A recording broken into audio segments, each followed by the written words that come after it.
نبی کریم صلی الله علیه وسلم چې مکه مکرمه ته رادننه کېدو نو دغه وخت کې رسول الله صلی الله علیه وسلم په خپل اوخه قصوا باندې ناست. روایاتو کې راځي حضرت انس رضی الله عنه نور صحابه کرام متعدد روایات دي چې پیغمبر علیه الصلاۃ والسلام مکه ته دننه کېدو په دوران کې په اوخه ناستو او تواضع عاجزی داغه دا حالتو چې دا سر مبارک ټیټو. عام بادشاهان چې چرته مفتوح علاقې ته دننه کېږي نو هغه ډېر په تکبر سره ډېر په یو شان سره وړاندې رستو ته خلک رواني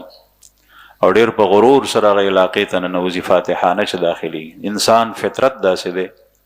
دا د انسان کمزورتیا ده چې کوم ځای کې دی چې ته بریالی شي هغه ټیم کې په ده کې جوش او جذبات راپورته کېږي او دی په ارام نه پرېږدي او دغه وخت کې انسان په غرور کې راځي. لیکن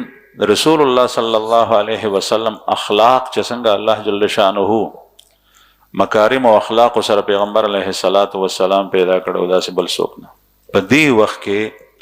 په ځان باندې دا ضبط او کنټرول چې نبی کریم صلی الله علیه وسلم یو طرف ته خوشحالي سرور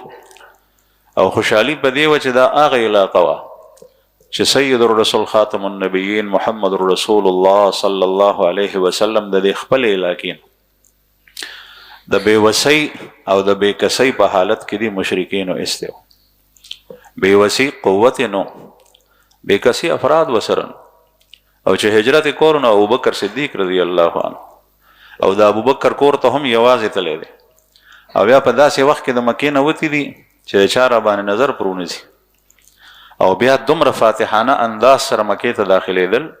چې ټول خلق د کافر چې هغوی ورسره جنګونه کړي هغه ټول تسلیم.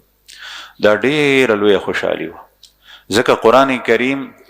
د صلح حدیبیې په موقع چې کوم صورت نازل شوی انا فتحنا لک فتحا مبینا هغه د دې فتح مبین او فتح عظیم پیش خیمه وه او در حقیقت دا لویه فتحه وه